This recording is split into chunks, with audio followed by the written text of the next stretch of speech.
the Freiburg Fair and many other county fairs, the Sunday River Fall Festival, I think that's Carry Your Partner contest,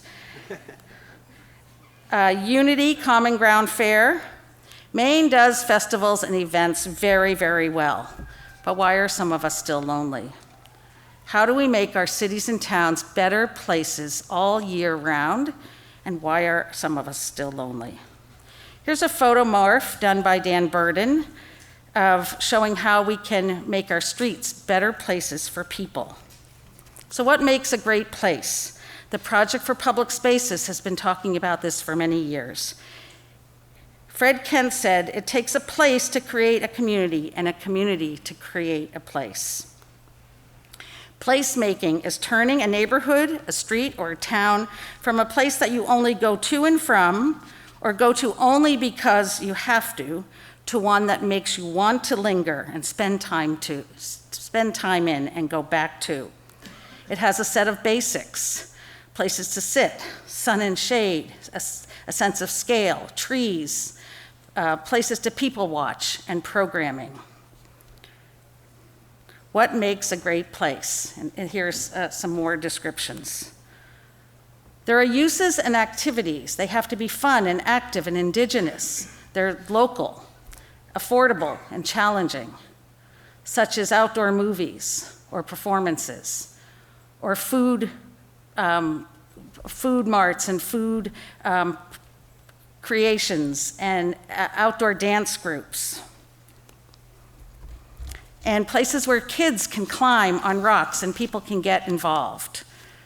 Places to climb. Community gardens, food trucks and food stalls, and various types of vending that in some towns have taken over parking lots, turning dead parking lot space into active places that draw in pedestrians and cyclists. Portable chairs are important and a low-cost way to increase the use. The Harvard University campus in 2009 looked like this. Everyone kept to the paths, and in fact, it used to be prohibited to walk on the grass.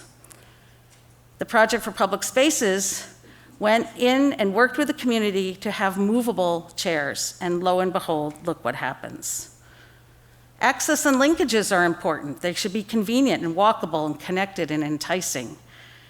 Road diets, shrinking the distance turned over to cars and making more places for people, right-sizing your roads so people can connect. Well-marked crosswalks to link both sides of the street, and designing alleys to link places together, using bike lanes to link places, and adding community-appropriate signage and directions, offering clear wayfinding, sometimes using an attractive sign to show people how far it is, or how many steps, or how many minutes it is to walk. Comfort and image is important. It should be attractive and historic and green and friendly and comfortable. So what is the image in your town? How can we create places for people to be sociable and less lonely? Temporary events can create community, and water features create community. Farmers markets are more than just food and stuff. The Project for Public Spaces talks about the power of 10, that think of your community, even if it's a small rural community. Are there 10 things to do in that community? And does each place are there 10 places to go, and does each place have 10 things to do? If you start looking at that as a goal, you can start to build a healthier community. Here's an example of the power of 10 of what you could do in this small location. Reading the paper, learning about upcoming events, having a conversation, walking, reading someone else's book, taking a break from a bike ride, patting a dog, sitting and relaxing, window shopping. Just an example of how a simple place can have so many things to do. We can also look at our sidewalks in the more urban areas and think about them for people. The furniture zone, the shy zone, the walk-talk zone, making these spaces adequate for everybody, and paying attention to all the details, as I mentioned Waterville did with their trash cans even. Integrating furniture and having enough room for people to walk. This is a successful gathering space. How about our waterfronts? We have the coastline, lakes, rivers, streams. How do we use those better? We have some great waterfront areas along our rivers, often with a bench or two, but more often with a parking lot, and a poorly maintained area, or deteriorating signage. How can we create great places for people of all ages to interact with each other and their community? We have some great riverfront trails and opportunities to get outside and connect with nature and with each other. Belfast saved a bridge. It's now a pedestrian bridge. It used to be part of Route 1. They saved it from demolition, and now it's a social place. And then they have a community dinner. Using art to connect people with nature. Jeremy talked about that. Creating places for people to touch the water, places for kids and families to connect. We can do better. Health starts where we live. Let's make our public spaces and our communities places that we're proud of, places for connections, and places to combat loneliness. I love the Gardner walking train. This is pre-pandemic. It's a lunchtime walking group, and when the group walks past your place of business, you join the train for as long as you can. Pretty simple programming idea, and it doesn't have to be in an urban area. I talked to one community about doing this in their town hall parking lot. Walk around the parking lot, walk to the post office. Just have places where people can connect. I want to end with a quotation by Jeff Siegler, who wrote who runs the organization Revitalize or Die. Improvement can't just be bought one big ticket item at a time. No one can get in shape by going to the gym once. No one can learn the piano by watching one YouTube video. I can't get healthy in one day. Self-esteem doesn't magically reappear with one new haircut, and pride doesn't stem from external applications. Improvement takes time and dedication and hard work. At the end of the day, you just gotta put in the work. Another thing about improvement, it doesn't require a whole lot of planning. Momentum is where it's at. If I wasted 6 months coming up with the ultimate exercise plan, I just waited 6 months not getting into shape. But if I had just gone for a jog or a walk on day one, I'd already be on the path. Sometimes it's better to just get to work. This is the enormous mistake we make when we talk about civic improvement. We think we can just deliver the solutions from on high. If we just reach down into little dysfunctional towns and hand them some grant money or a big plan, everything will get better. Ignore the fact that we have multiple decades of proof that this strategy simply doesn't make a difference. It's not how improvement works. We can't make progress on behalf of another. Pride only comes with participation. This is something I want you to keep in mind as you move forward with efforts to revitalize your community. We aren't proud of the things that we don't have a hand in. It's not how it works. This is one of the issues I see towns getting too psyched up about their sports team or their history. A city's history matters, but when it's all you have, there's a problem. Too much focus on history likely means you haven't done anything lately that's worth being proud of. You haven't progressed, you haven't acted, you haven't improved. So let's start today. Thank you very much.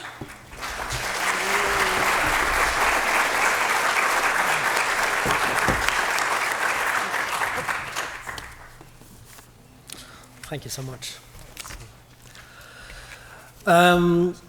Well, thank you again to our speakers. I think we have about half an hour for a Q&A and discussion. Before I open it up to the floor, I wanted to ask our keynote speakers if you have any comments or questions first, maybe to each other, before we open it up to the floor. And I think just because we also have some participants on Zoom, when we take questions later, we'll you'll have to call out a question, and I'll repeat them here so that we can get your questions into the mic as well. So just wanted to get that logistics clear. So please. Start? Go ahead. Yes? No? What am I doing? Okay. So Jeremy, when you talk about Project UnLonely, give us some examples of projects that communities have done to bring people together. I know you mentioned the group you attended last night, but what are some other examples of how communities have taken steps to be unlonely? I think this works. Yep. Can you hear me okay? Yeah. So there's what we've done at Project UnLonely, but I think there's a much bigger ecosystem of people doing amazing things like the work last night.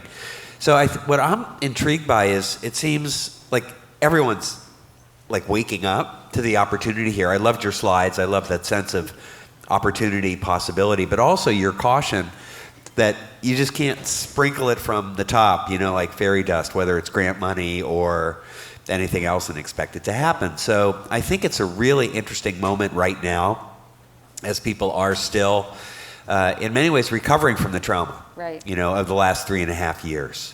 And it's a very difficult time. I mean, many people feel overwhelmed by what's going on in the world. They don't, it's not just, oh, well, let's go for a nice walk by the waterfront. So anything we can do that I think are small events, actually, within the bigger constellation of things is going to be helpful. And to get the word out in a variety of communication mechanisms, because a lot of people who are lonely are not part of the mainstream already. They're not connected, yeah. They're not connected. Yeah. But I think it's very broad. But I think it comes down to just, I love your 10 things. Mm-hmm. There are probably 10 ways we can connect, and almost a little playbook. I think anything that allows you to share something personal in a safe way allows you to show up so someone can recognize you and then invite you. They feel invited to share something in return. Great, thank you. I have a question for you. Okay, go ahead. So as you look around and take all those beautiful photographs, by the way, it's like an album of connection or opportunities for connect. How have you seen things shift over the years? I love that 2006 Harvard yard. I know that yard really well, and they've changed. Yeah. Are you seeing a kind of momentum around this? I know that we're in a kind of pause state because of the pandemic, but now it's starting to come. I'm just wondering what you could share with the audience about kind of how you think the energy flow is right now around connection around the state. Thank you. I see a tremendous increase in communities' work, city planners' work, community development people's work, even city managers and town managers who understand that we have to make a better job at catering and finding places for people, not just automobiles, to connect. I saw a slide the other day, maybe many of you have seen it, where it was a sketch of a building downtown and how much space is actually turned over to people versus automobiles. And it was like the fall off the ledge. Most of our downtown is committed to automobiles. And so how do we make sure that there are places where people can connect, and then and have programming there that gives people the opportunity to come down, whether it's a musician or somebody telling a story or whatever. I'll have to make a pitch for Community Heart and Soul. If you haven't heard of it, it's a way of finding out what matters most to the community members, using story gathering, story listening, and story sharing, and people connect around their stories.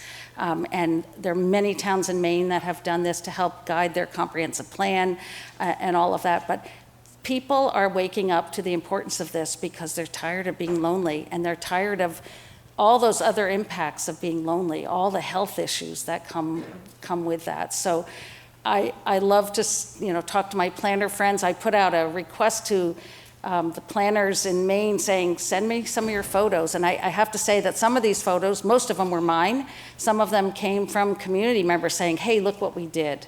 And so I think we're doing really good work out there. I also think we can get a lot better. Can I ask, actually, imagine a possibility and get your thoughts about it?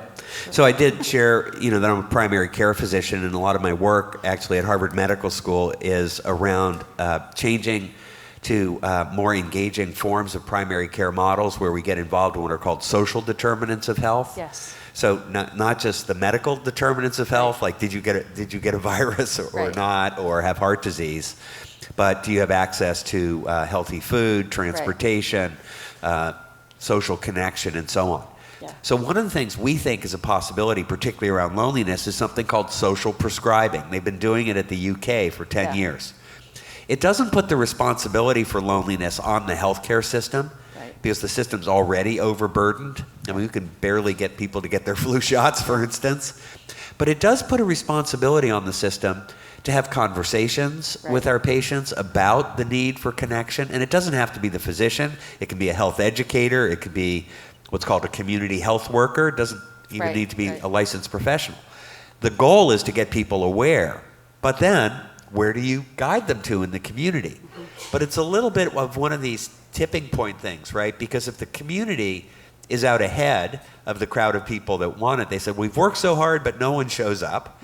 If you activate people in the healthcare system that they need to connect in the community, but they don't find resources in the community, they get frustrated. So how do we get that kind of calibration and the balance together? Because I think there could be a very powerful equation if we get it right. Part of the challenge for community development people, planners, people active in government and in their community is to make sure the word gets out, because as you said, you can't just say I put up a poster and nobody came. You have to go where people are and make sure that you communicate with them in the method that they're used to getting information. So if people are on Facebook all the time, and believe me, it's people over 40 and above for the most part. Most of the younger people have moved away from Facebook. But if that's the demographic you want to reach, use Facebook. But if you need to reach younger people, then you use different methods. And you go where people gather, whether it's through the schools or at concerts or whatever it takes to reach people where they are. You brought to mind the Blue Zones project. I'm sure you're familiar with that. Is anyone not familiar with Blue Zones? Everybody's familiar. Blue Zones is a project done. Dan Buettner. Yes, Dan Buettner.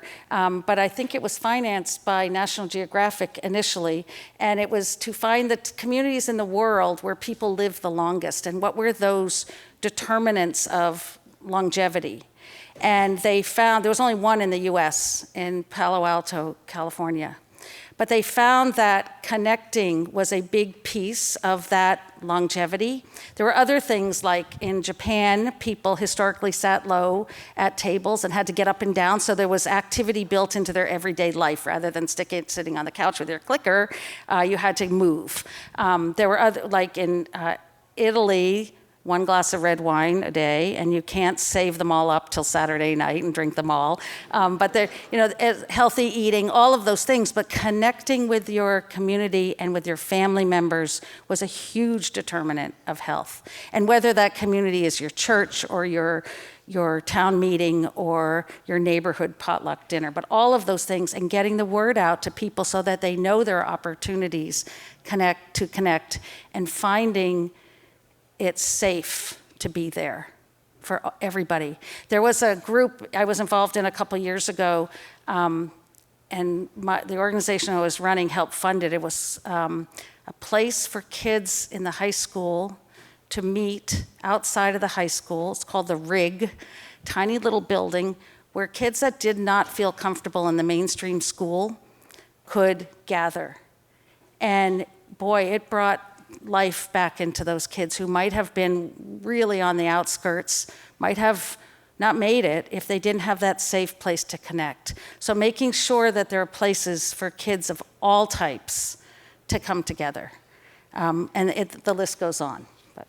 Yeah, so in doing some prep work, knowing I'd be with all these real experts here, I noted a very interesting demographic fact. Like, people have known for a long time that Maine has the oldest average age. But last year, it's the only state where they're still the oldest average age, but the average age went down. Every other state went up.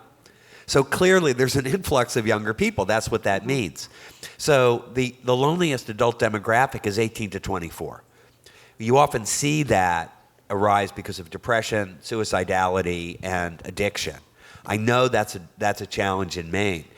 Is there a way we can integrate some of these community support activities so they don't really look like therapy programs, but actually community connection programs, so you don't have the stigma of loneliness or the stigma of thinking you're in recovery? Yeah, and think about that 18 to 24 group. They're not in school anymore in some cases.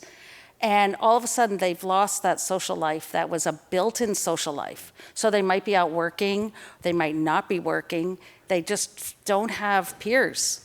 And they should be working, but they're working with, like my daughter teaches, and she's working with all old people, and she's 30, so it's hard to find those connections after college, and I think, or after high school, and I think we have to think creatively about what those places and spaces can be for folks. Sometimes it's using their skills that they have already and let them be a mentor to somebody else, because then they feel more valued in that community. And I'm a big member of Rotary. Never thought I would be. Like, I thought of it as an old man's club, and I've been involved for maybe 15 years now. And it's amazing how important that connection of one day a week is. Just to sing a corny song and listen to a great speaker and have a cup of coffee together is a place for people to connect. So finding those places where young people want to be. Yeah, and just to plant the seed, so in Project UnLonely, we do work around the country, but we're not a direct service organization. What we do is we build programs, workshops, awareness events, and we package these programs so they can be replicated by community-based organizations. And we've had very good success with several organizations in Maine. Probably they may even be here. Bangor YMCA, Diane Dickerson is the president of that. Martins Point, so we've done stuff in healthcare, the town of Elliott. And I think what's really interesting now is the interest in intergenerational programs for loneliness. Because there's something kind of attractive to people in a way to hear other people's stories who are not like them. Yeah. And there's a kind of reassurance around that. So we have developed some intergenerational. Do you think that would be attractive here in Maine? I'll tell you another example, and I know we want to get to audience comments and questions too. In Gardner, Maine, they did Community Heart and Soul, and one of the action items that came out of that was we need more waterfront seating, picnic tables. There weren't many. And the Rotary Club took a picnic table design that other Rotary clubs had done and worked with the high school kids in the shop, what I call shop class, I don't know if they call it that anymore, but help the older people partner with the younger people to build these picnic tables and put them on site. Now, it's true that was all volunteer labor and all volunteer, low cost. There is a long-term cost for the community because somebody has to maintain those picnic tables, somebody has to bring them in and out, and if it starts to flood, that sort of thing. So you have to think about that. But that's a great example of kind of a mentor-mentee relationship for a short-term project that benefits a lot of people and the whole community. Yeah. Turn to the audience, Harold. What do you think? Let's do that. Thank you so much. Can we take any questions from the audience? I'm sorry, I can't see that well in the... Yes? Shout it out and we'll repeat it. Sure. So thank you both for your presentations and discussions. I'm wondering, beyond getting the word out to the community members, how do you build support and consensus among community members, community organizations, and building a case with city officials for some of these programs and these spaces that promote connection? Should I repeat that? Sure. Yes. So the question is, how do you build consensus about diverse groups, including government organizations, for example, for creating these spaces? Well, I'll share what our experience with that's been. It's a great question. And the key to success in a lot of the communities we work with is the diversity of the community-based organizations we work with. So there's a difference between building, say, or working with a city or municipality to make structural changes, because then you have to go through all the town planning, the regulatory activities. If a faith-based group decides to run one of our programs, they just put it out there in the newsletter and people come. So if this starts changing, right, the cultural expectation that programs like this are there, it's almost like the the set point gets changed about the opportunity for connection programs, and then it's easier to get broader consensus. But we don't work on that kind of broader program. That's more up your alley. How would you suggest people approach it? As I ended my talk with Jeff Siegler's comments, the ideas have to come from the community. It cannot be we who think we know better telling people what they need. It cannot be that. And a city council or board of selectmen will have a very difficult time turning down 50 people that come in and say, we need more benches downtown, or it's impossible. Those are their voters, those are their constituents, those are their community members. So the ideas have to come from the community. And again, not to harp on this, but when I was working in Community Heart and Soul, that's what that was about. You gathered stories, you listened to people, and they told you what they needed, and then those ideas became an action plan and were vetted by the community as far as what's the impact, what's the feasibility of doing this. An example is the kids wanted a skateboard park in one town. They had to have a skateboard park. It would make their lives wonderful. They couldn't wait. Impact on that community was great. The feasibility of that happening was very slim because there was no leader, no land, no money, no financing, no adult support, so forth, so forth. So over time, that skateboard park is building momentum, but it's very hard if it's just our idea of what should happen. It has to come from the people, and they have to implement it. Then they own it. So that's where I would direct everybody to make sure you listen to the folks. As a follow-up to my colleague's question, you don't want it to be top-down, but the community we work in is in the middle of the early stages of a comprehensive plan, having a very challenging time getting community engagement. Lots of meetings, lots of outreach, but very few people coming and engaging. And we see some of the models, like the Heart and Soul program is one we've been thinking about or talking about, but we agree with you, we can't do it. We think there are people who want to, but getting them engaged has been extremely difficult. Any tips on getting those people who we believe would want to, but just are not going to take that first step for whatever reason? Yeah. How do we get that? So let me just rephrase. How do you engage community members who may not be, engaged really? How do you reach audiences who may be lonely, for example, who are not used to kind of being part of these kinds of processes? There are many ways. The important thing is to find the connectors to those communities, so to those community groups and those individuals.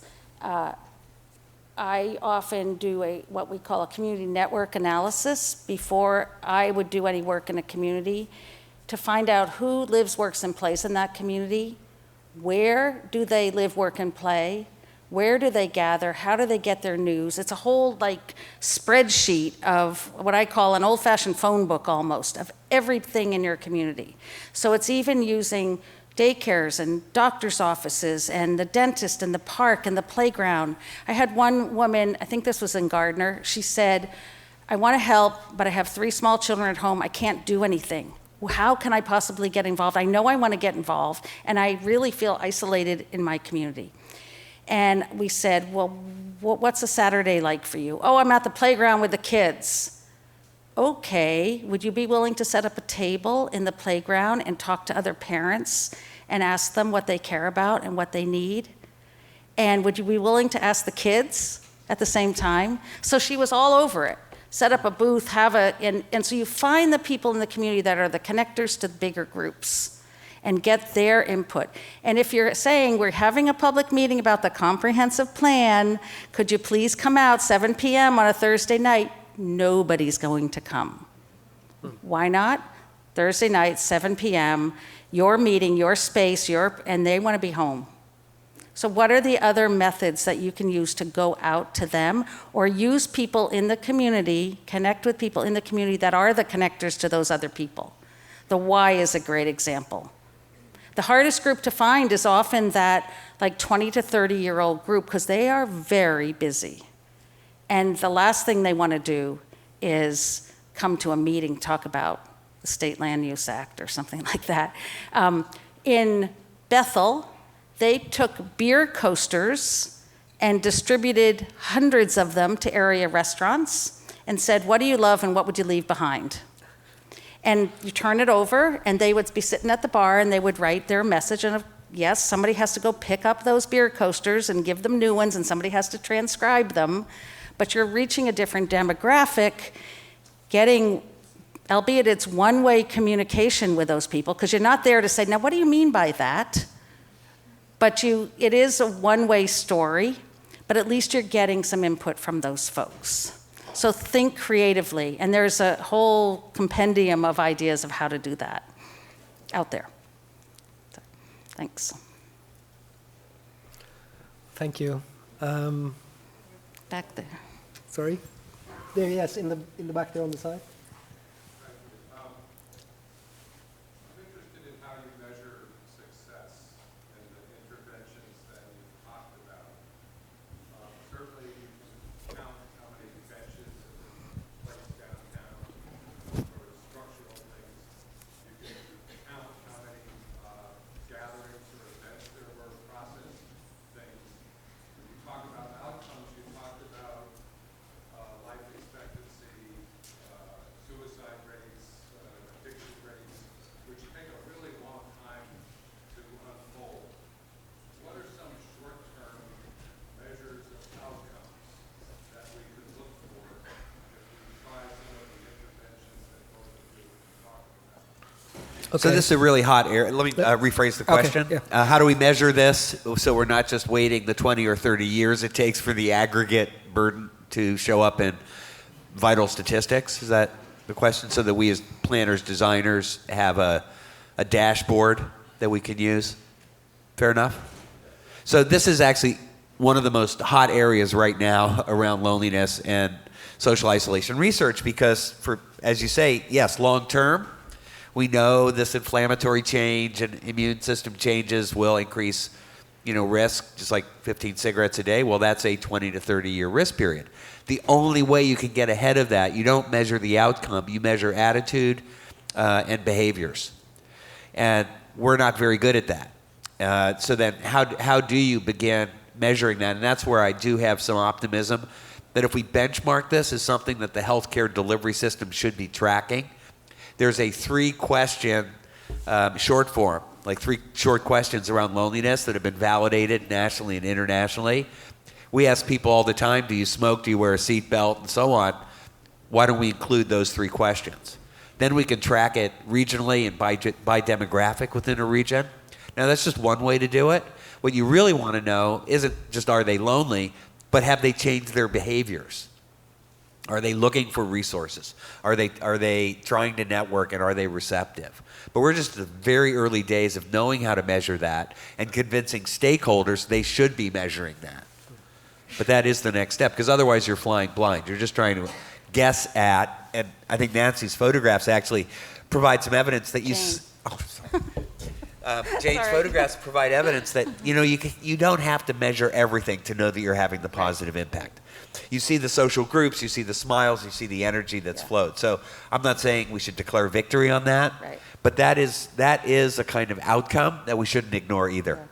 And I just would add to that, we have to ask people, like, do you feel better about this community?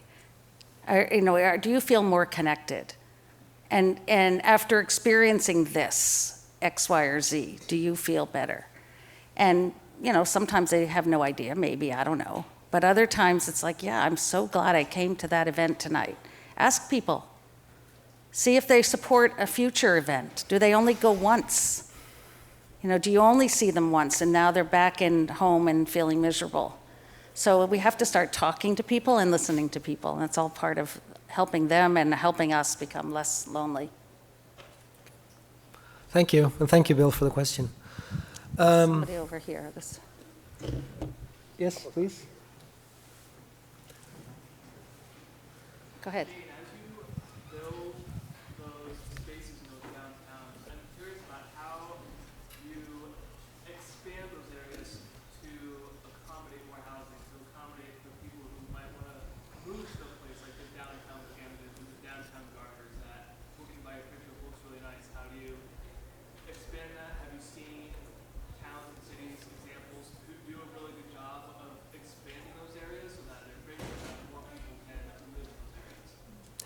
So the question is, how do you expand those areas or those places, I guess, connecting people? How do you accommodate, well, basically they become more attractive and people will want to live there. And how do you manage that situation? In the olden days, we planners were taught that the zoning map was the way to do planning. And we separated our uses, as you may know. Red meant industrial, yellow meant residential. And we separated everything. And we're starting, over the last 10 or 15 or more years, bringing back great American neighborhoods where there's a corner store in your neighborhood, where there is a school, where people can walk, all of those things, and bringing housing back to the downtown. I think Waterville is making great attempts to do that, not only dormitory housing, but people housing that are not students. And how do we change our zoning regulations and our land use laws to allow greater density? Because, Maine, I've lived here almost all my life, went away for a little while, came back, grew up in Lewiston, and Lewiston's a lot different than other towns in Maine that really want 1 unit per acre or 1 unit per 10 acres. I used to work in Vermont where 1 unit per 10 acres was the goal. And that it does not build community. So we have to look at all of those things, and GrowSmart Maine does a great job at this, has done some briefs on this, on density. How do we make sure that we're not restricting people from coming to our community? How do we make those regulations favorable so that people can be in a community after 5 p.m.? Because whether they go out to work and come back, but they are there after 5 p.m. That makes a lively community. You don't want people just driving away and coming back and going, or not coming back, and the downtown or the village center is dead. We need housing above stores, above shops, all of those things. Well, thank you. I think we have time for one more question. Yes, the lady.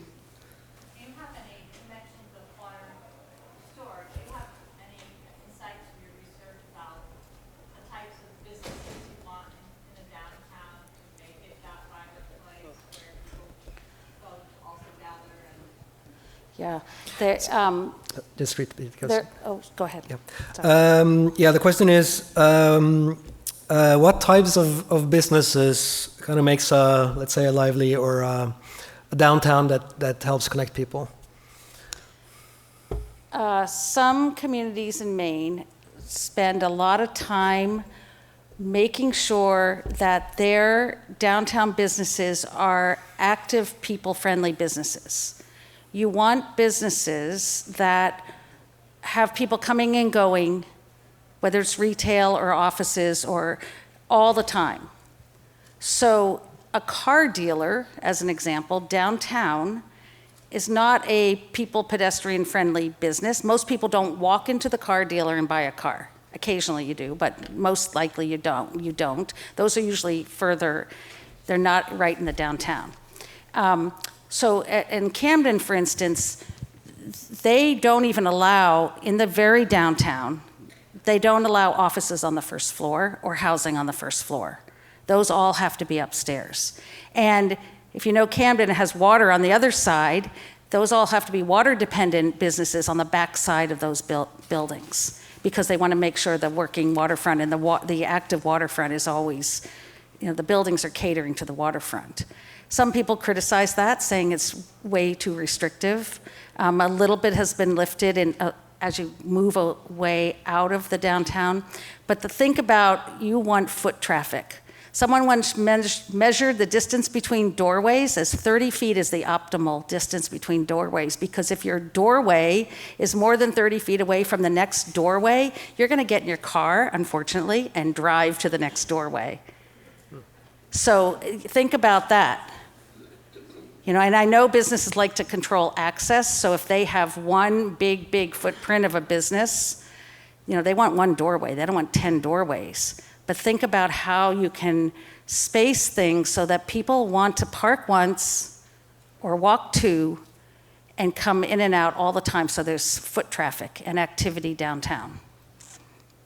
there's no specific, like, you know, a fabric store is better than a candy store. You know, you need it all. You need a mix of things. And 2 coffee shops is better than 1.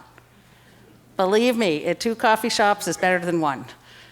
Because you want that competition, you want options, you want, you know, the availability, all of that. And they work off of each other. Thanks. Well, thank you so much, and thank you for the questions. I just want to say one last thank you to our keynote speakers. Thank you.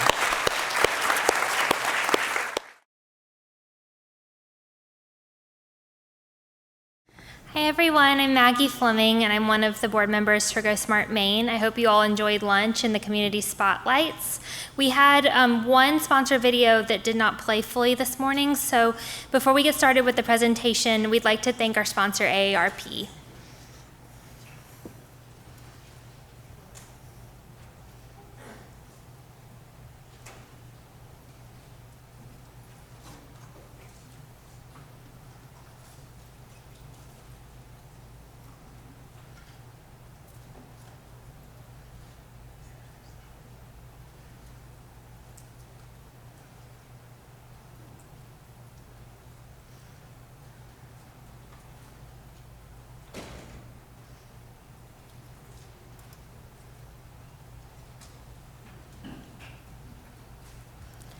Great, and thanks again AARP.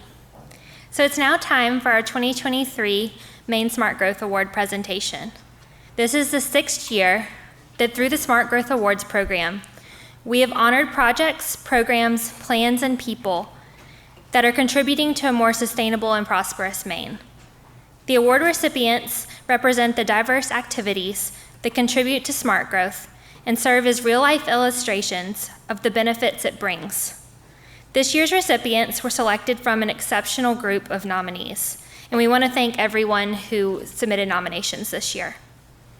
Before we get started with the video presentation, I would like to thank our 2023 subcommittee members, Ethan Boxer-McAmer, Kirsten Brewer, Becca Casey, Tom Rumpf, Mark Weisendanger, and Harold Bresden.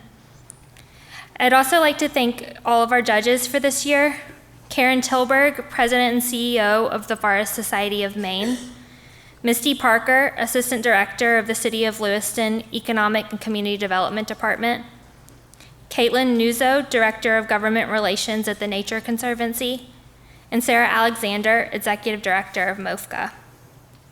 Before we start the video, I wanted to note that the video will be available on our website following the summit for viewing later. And after the annual meeting is complete around 1:45, we'll ask that all of our award recipients meet out in the lobby for some photos with your plaques. And just to show you, these are what the plaques look like. They're handmade in Maine. I think we're ready for the video now. Thank you.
Hi everybody, I'm Ethan Boxer-McAmer. I've been involved in this program for several years.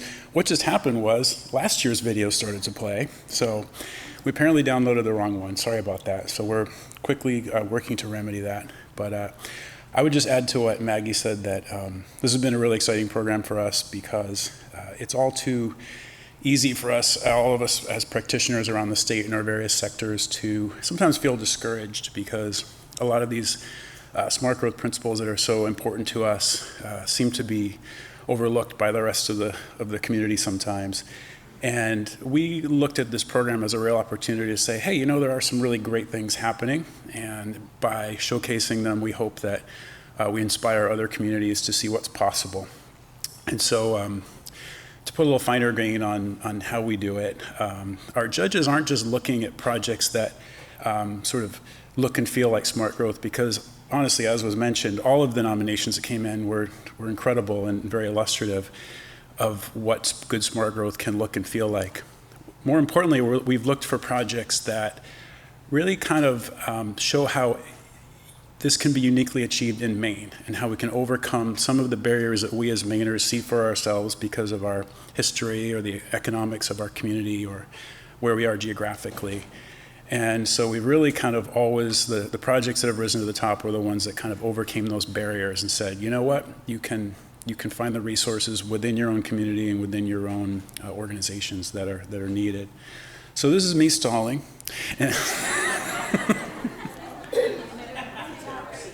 Thank you very much. Thank you. I'm one of these people, you know, I've heard 1,000 jokes in my life. I can't remember one of them right now. I think a single one. So I think I just saw a thumbs up. So there, I did it just long enough. All right. Thank you very much.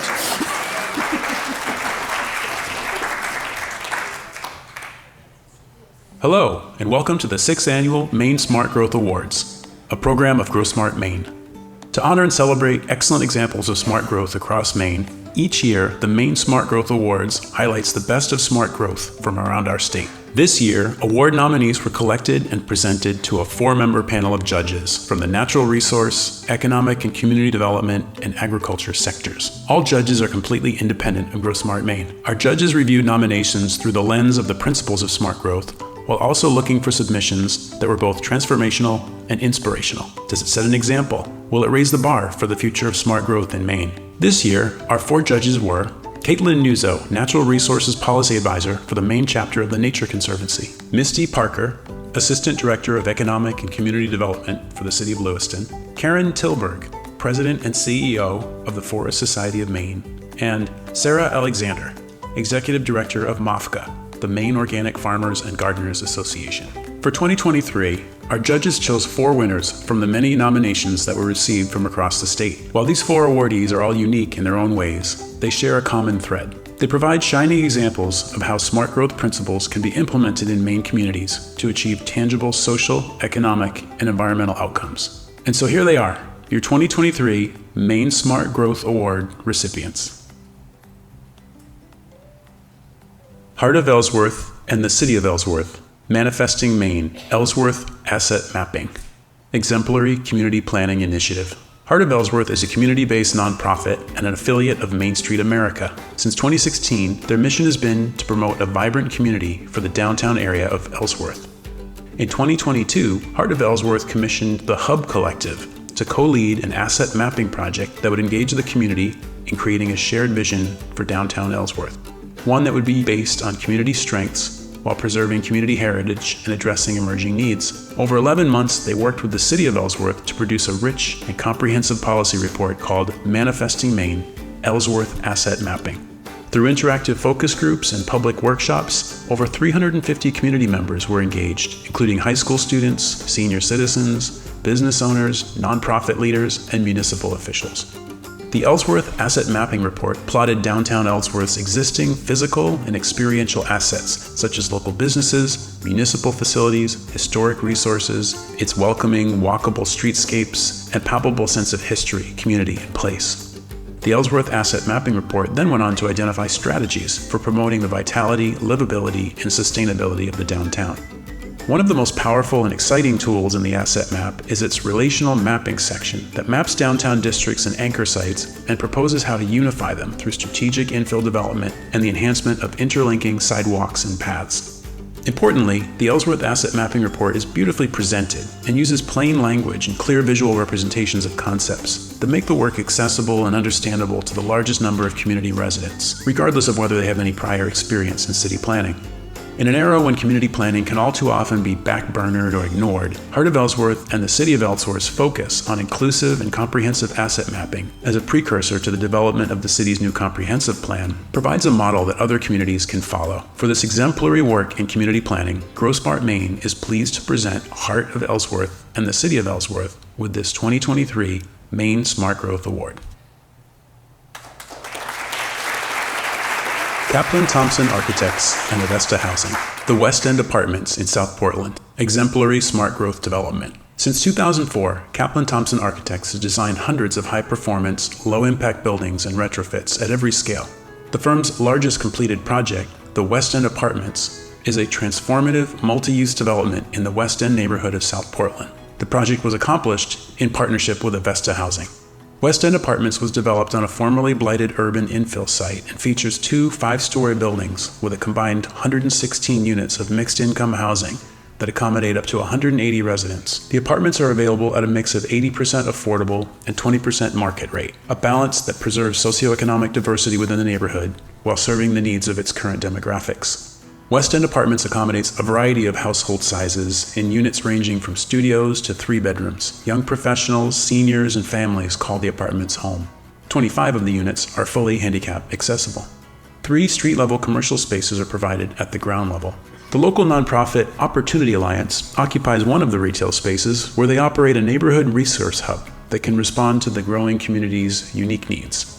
The space between West End Apartments' 2 buildings forms a community plaza flanked by community rooms on either side. These flexible spaces are heavily used by residents for such activities as community dinners, church ceremonies, and continuing education, to name a few. West End Apartments displays excellence in architectural and urban design. Its unique and interesting massing and lines, high-quality textural and colorful facade materials, and careful consideration of the form and function of the site are a standout in Maine's affordable housing production. Sustainability features at West End Apartments include thermally broken enclosures with advanced air sealing methods to achieve predicted overall energy use of 72% less than a typical multifamily building. The project demonstrates that even on a limited budget, affordable housing can be thoughtfully designed to provide optimal outcomes for residents, the surrounding community, and the environment. GrowSmart Maine is therefore proud to honor Kaplan Thompson Architects and Avesta Housing with this 2023 Maine Smart Growth Award.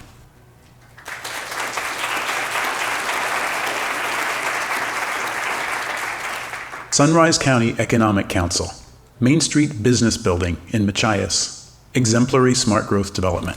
Sunrise County Economic Council is an economic development nonprofit serving Washington County. Among the many services Sunrise County Economic Council provides the region is direct support to local small businesses. Through its small business and entrepreneurship team, the organization provides startup, incubator, and accelerator programming, in-person training, funding and grant opportunities, business counseling, and technical assistance. But as the program grew, the team realized the potential their work had to spur economic opportunity in Washington County and began to imagine a dedicated business incubator space that could also add new life and vitality to downtown Machias. That vision started to become a reality when Sunrise County Economic Council was gifted the former Nash property from Machias Savings Bank. The Nash property was a small blighted structure at 19 Main Street in Machias, and the organization started plans to redevelop the property to create what would be called the Main Street Business Building. The design of the Main Street Business Building was based on feedback from end users and the surrounding community, and it sought to provide an ideal working space for the business center while contributing to the character and vibrancy of Main Street and providing for public river access. Regrettably, the existing structure at the Nash property was found to be unsound and unfit for redevelopment and had to be demolished. Plans were instead drawn up for a new building designed to respect the scale, form, and character of the Nash building that it would replace. Total development cost of the project would be approximately $1.5 million. Anchor donors included Machias Savings, Bangor Savings, the Sunrise County Economic Council, Northern Border Regional Commission, the Libra Foundation, the U.S. Department of Agriculture, and the Coffin family. The remaining funds were provided by smaller gifts from dozens of local individuals and businesses. Construction was underway in 2022, and earlier this year, the Main Street Business Building was completed. The building offers ADA-compliant access to all areas and flexible fees to access space. Many of the Main Street Business Building services and programs are also free to residents of Washington County at large. But perhaps what is the most impressive aspect of this project is that right in the seat of Washington County, This completely homespun and grassroots project succeeded with the vast majority of its funding and support provided by local organizations and individuals. GrowSmart Maine is therefore proud to honor the Sunrise County Economic Council with this 2023 Maine Smart Growth Award.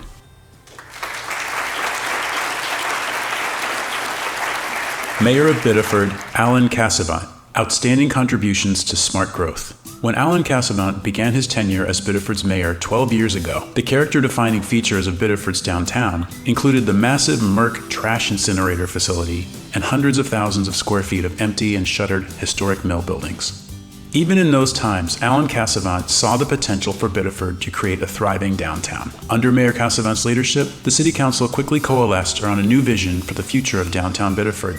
Central to this vision, and step one in the transition, would be the decommissioning and dismantling of the trash incinerator. He led the city through a process of acquiring the facility and demolishing it around 10 years ago. At the same time, Mayor Cassavant was already at work with the City Council and city staff to navigate a series of policy decisions and strategic public investments in the downtown, such as new master plans, zoning, streetscape improvements, expansion of transit service, and tax incentive programs. The positive results were immediate. Seemingly overnight, hundreds of millions of dollars in new investment capital began to flow into Biddeford's downtown in the form of small business startups and the wholesale reconstruction and adaptive reuse of the historic downtown mills for business and residential use. These revitalized historic buildings now house hundreds of new Biddeford residents and dozens of small businesses. Biddeford's now vibrant, walkable, and rapidly growing downtown is home to one of the youngest populations in Maine. And Biddeford's downtown renaissance is only getting started. Pearl Street, formerly the effective driveway to the incinerator facility, is now being transformed into a beautifully designed, pedestrian-oriented street. The Pearl Street reconstruction is nearly complete, and new buildings planned along the corridor will soon house businesses and hundreds more new housing units. Nearby along the riverfront, still hundreds more residential units are planned, along with a major upstream expansion of a publicly accessible Riverwalk Park.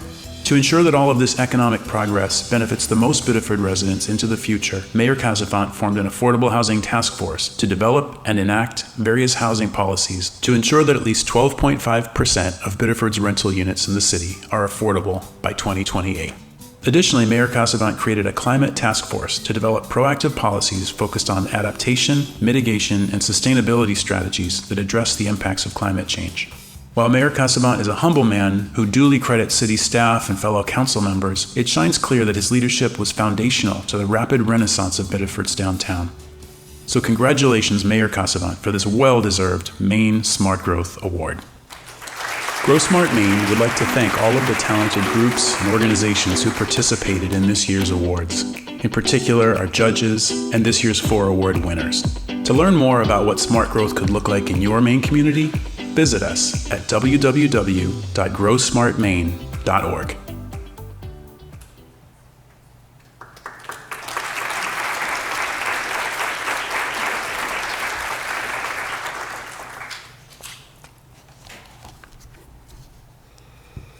I don't even know where to start. I have a script, but we're going to, I think, reflect for a minute too on those awards. I love that Maine is geographically a very big state, and yet we're all connected. I love to say it's just one big, small town.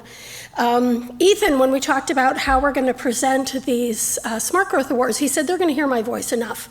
Maggie's been on the committee. She's our incoming board chair, so she gave the presentation, and then Ethan just steps in when there's a gap and tells you more about the background behind it. I live in Ellsworth. It was exciting to see them keep the award. Heart of Ellsworth is here today. Keeping quiet for the last month, knowing that they had award. I know Alan Cassavant is here. I've seen Kaplan here in Sunrise County. I think we have representatives of all 4 awards. So if you all would stand for a moment, we will get you your plaques and your photos later, but just to recognize that you are in the room today, and thank you.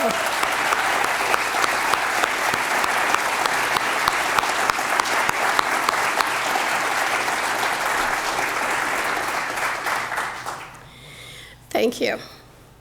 And it's also, I think I pointed out to Alan, it's not irony, I think it's a good thing. We have been in Biddeford for the last 4 years, since 2019, with the annual event. And so, of course, the year that he gets a Smart Growth Award, we make him leave Biddeford and come to Waterville. But that's a power of these events. What I'm hearing from you all is I've never been in the Opera House before. It's been so long since I've been to downtown Waterville. One of the best quotes of the day I heard secondhand was, "There are too many people to talk to." And we deliberately designed this format so that you have plenty of time to talk with other people and digest what's happened. So I'm excited to be seeing all of that happen today. And then I also want to take a couple of minutes. We're moving into the business meeting, which is not why you all attend, but it's an important part. I'm going to give a quick report on the organization, and then we're going to do a series of elections by slate for new board members and for new officers, and then recognize some of our departing board members. I hope you all have picked up a copy of your annual report. I'm going to run you through it quickly. I'm, of course, not going to read it to you, but I want to make sure that you see it. The first thing I want you to notice, for the first time in my 13 years at GrowSmart, it's 8 pages long. It's not 4. We have that much amazing stuff happening. So please take some time going through it as you go about your day, and if you've got it with you now, it is, of course, available online as well.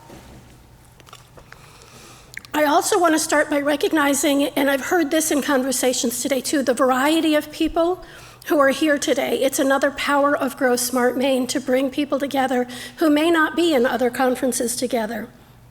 We have professional planners, community volunteers, municipal officials, developers, engineers, architects, legislators, and representation from Senator King, Senator Collins, and Congresswoman Pingree's office today.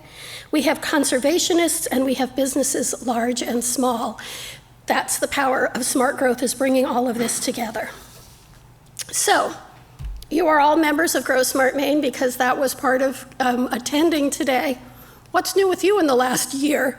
Because I can't wait to share with you. You've been hearing little bits about it. What's new with GrowSmart Maine in the past year? A year ago, we had a staff of 1.5 full-time equivalent. Today, we have 4.5 full-time equivalent doing amazing work. We have the partnerships with American Farmland Trust and the USDA for planning for agriculture, and a partnership with the Maine Connectivity Authority with the Kennebec Broadband Partnership. So that along with our webinars and our advocacy and so many online resources, we are again offering direct community support in alignment with smart growth. Hildy Lipson leads as one of 13 regional and tribal broadband partnerships with Kennebec Broadband Partnership.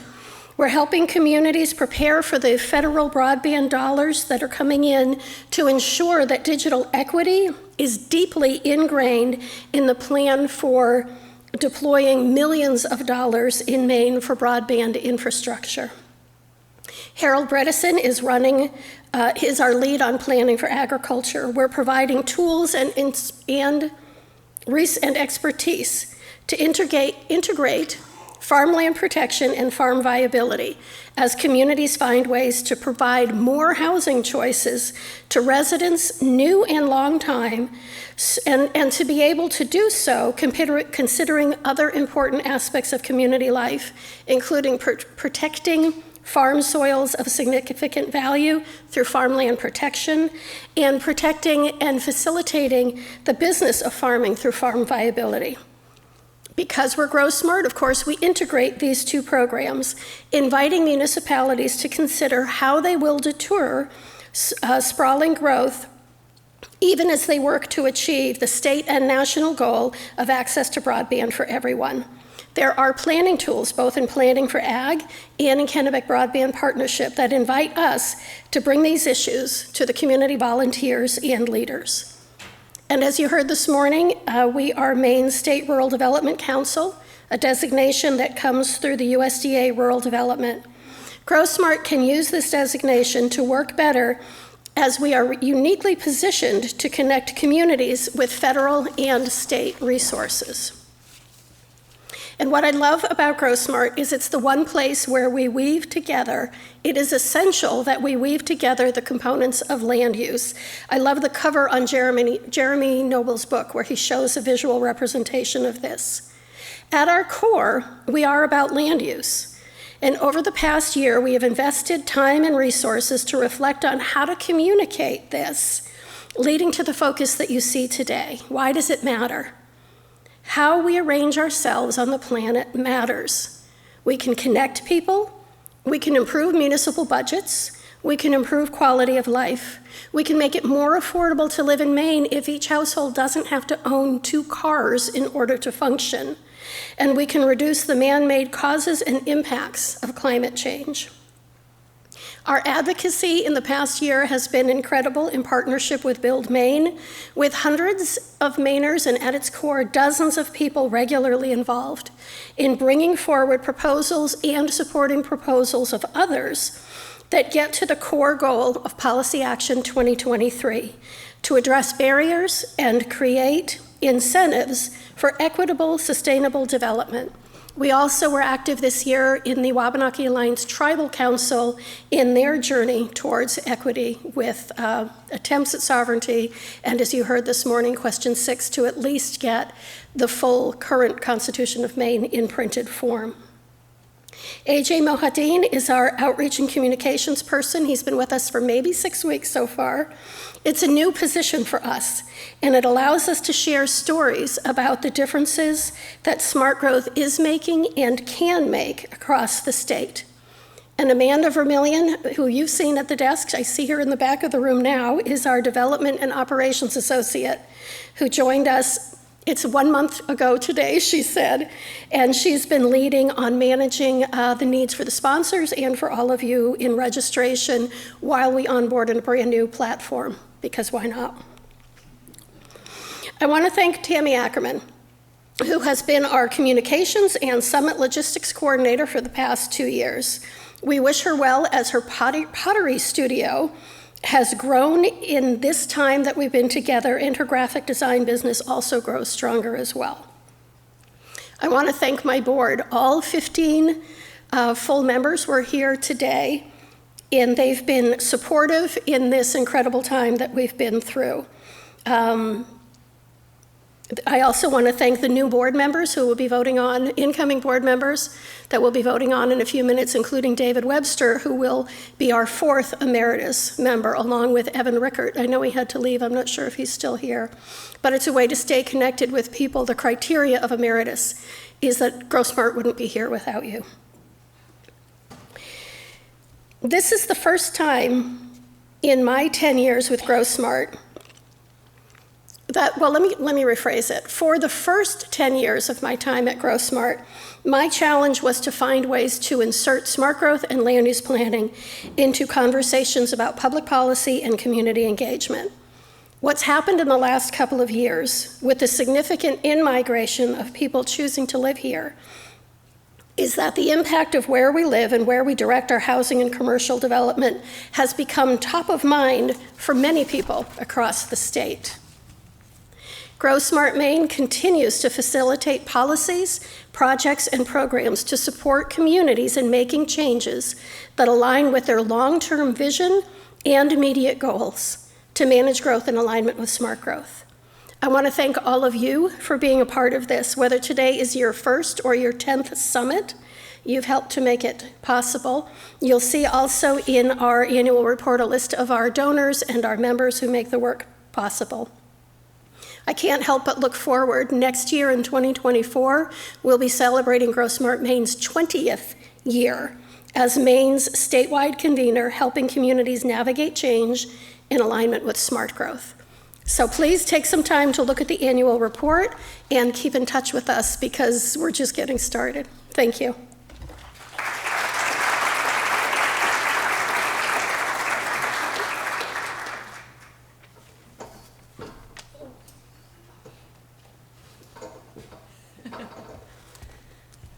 I've been jokingly calling this stair the funhouse stair all day because it works, but it's a little rickety, and now I just caught myself on it. And so I'm glad you could all see that.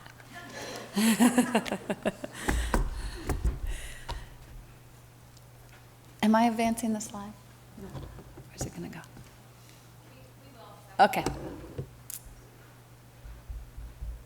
So I am up here to move into the nominations and voting, and thank you, our new board nominees up here on the screen, and also there is a printed slate. If you wanted to read more about them, there are bios on each of these folks. I've met some of you today, but I haven't caught up with all of you yet. I know not everybody is here. But I'm super excited to have all of these folks on the board. I hope that you all are able to take time to read about them. And I hope for each of you that are part of this slate that you are energized after today and excited to join us, because we are looking forward to doing great things. And as Nancy mentioned, we welcome back David Webster as Emeritus Board Member. So with this, do I have a nomination? Do I have a motion to, yeah? Sorry, thank you. Galen? Move the slate of candidates as presented. Thank you. Do I have a second? Second. Okay, thank you. All in favor? Do you need to count those or anything? Oh, we're good. Okay. Thank you and welcome aboard.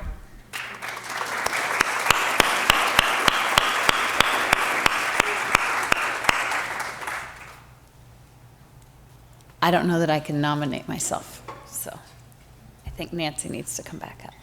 Oh, wow. And she comes with a big gavel. Stay. Look out. It's going to make you wait to hear about that. Look at this. It's too big to put on the podium. I will accept a nomination for the slate of officers that you see up on the screen. Maggie Fleming as chair, Rebecca Casey as vice chair, Jean Claveau as treasurer, and Jeff Levine as secretary. Is there a nomination? Is there a second? All those in favor, raise your hands, please. Any opposed? And I know Tammy was polling people who are participating over virtual as well.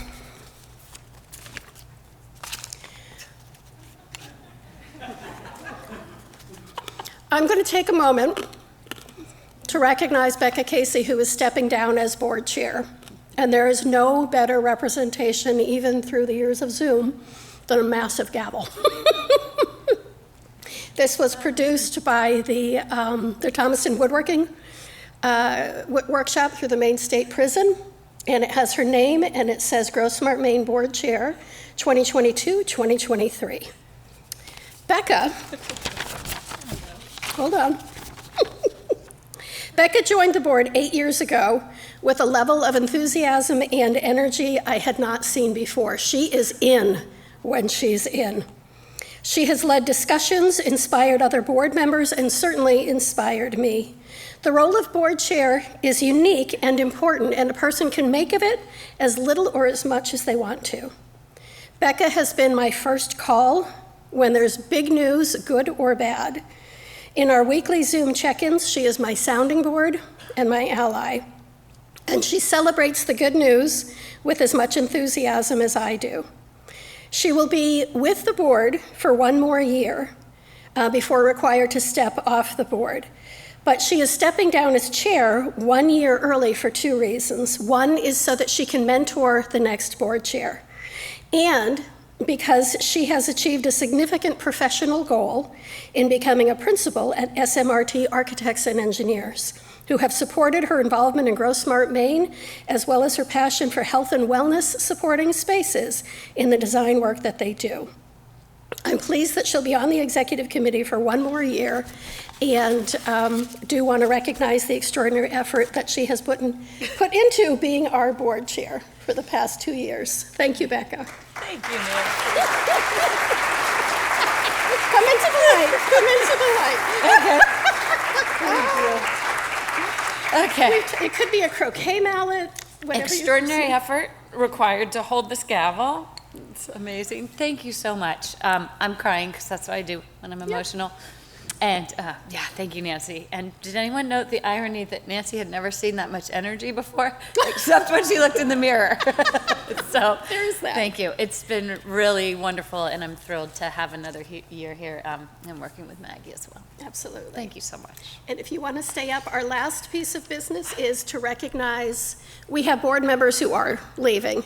As we are bringing on, I think, 9 new plus an emeritus, We're also losing 5 Powerhouse board members. Most have been here today, although I know Kirsten and Carol needed to leave.